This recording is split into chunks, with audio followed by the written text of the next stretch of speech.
MLA Kadiyam Srihari విమర్శించారు.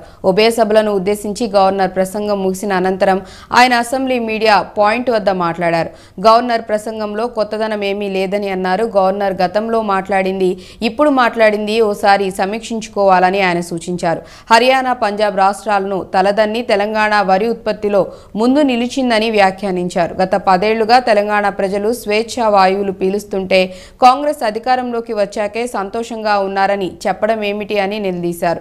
తెలంగాణ నిర్బంధం నుంచి విముక్తి అయిందని గవర్నర్ చెప్పడంపై కడియం తప్పుబట్టారు. మెడలు వంచి తెలంగాణ సాధించామని, కానీ గవర్నర్ అబద్ధాలు చెప్పడం దురదృష్టకరమని కడియం వ్యాఖ్యానించారు. కాంగ్రెస్ 6 గ్యారెంటీలకు గవర్నర్ తన ప్రసంగంలో ఎలాంటి ప్రణాళికలను ప్రకటించలేదని విమర్శించారు. ప్రభుత్వం విడుదల చేసే శ్వేత పత్రాలపై తమ నుంచి సరైన సమాధానం ఉంటుందని కడియం స్పష్టం చేశారు.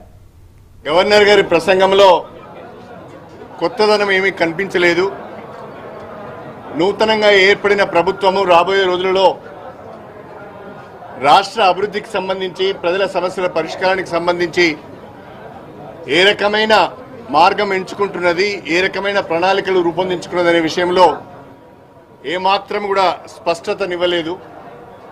గవర్నర్ ప్రసంగం పూర్తిగా కాంగ్రెస్ పార్టీ ఎన్నికల మేనిఫెస్టోను చదివినట్టుగానే ఉంది తప్ప గత ప్రభుత్వాన్ని విమర్శించడానికే జాయింట్ సెషన్ ఉపయోగించుకున్నట్టుగా ఉన్నది తప్ప కొత్తదనం ఏమీ కనిపించలేదని చెప్పి ఈ సందర్భంగా తెలియజేస్తున్నాను.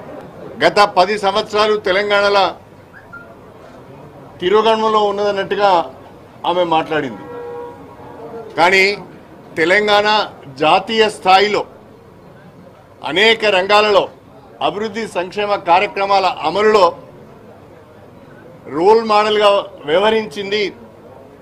జాతీయ స్థాయి సంస్థల నుంచి, కేంద్ర ప్రభుత్వం నుంచి అనేక అవార్డులు అందుకున్నదనే విషయాన్ని ఆమె మర్చిపోయింది.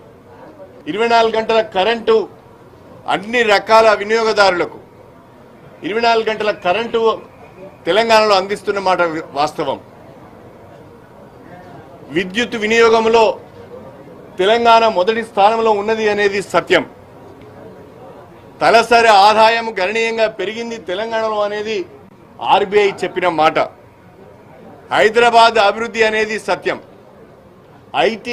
ఐటీ ఉత్పత్తుల ఎగుమతిలో కూడా హైదరాబాదు ఒక బ్రహ్మాండమైన అభివృద్ధిని సాధించింది అనేది సత్యం. పట్టణ సుందరీకరణ అనేది ఒక సత్యం. State own tax revenue